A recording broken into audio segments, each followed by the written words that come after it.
जगदम्बा मैया हो तू त नवरात्रि में आवेलु।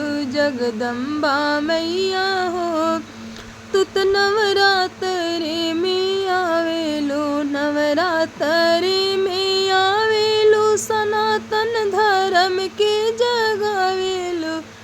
नवरात्रि में आवेलु सनातन धर्म के जगावेलु।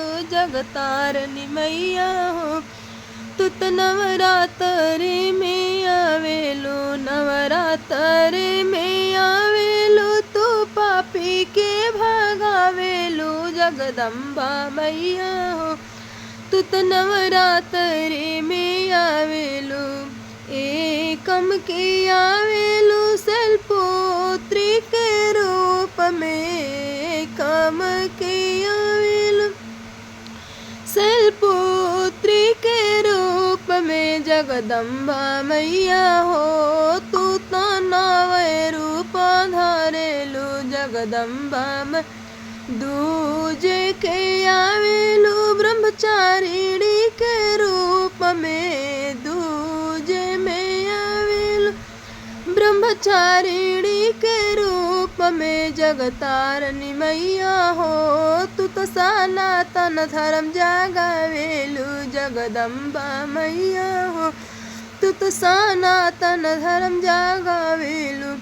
मंगिया के टिकवा मई के मंगो में बिराजेला।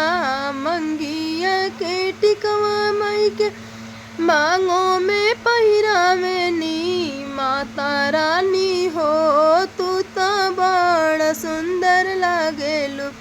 तीजे के आवेलु चंद्रघंटा के रूप में। भवानी मैया हो तू त सनातन धर्म जगावेलु।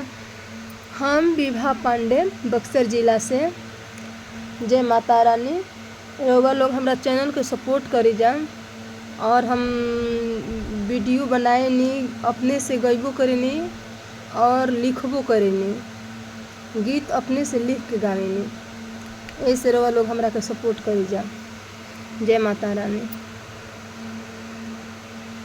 और कमेंट में बताई जा कि रउआ लोग के कैसन वीडियो चाहिए। हर हर महादेव। जय माता रानी।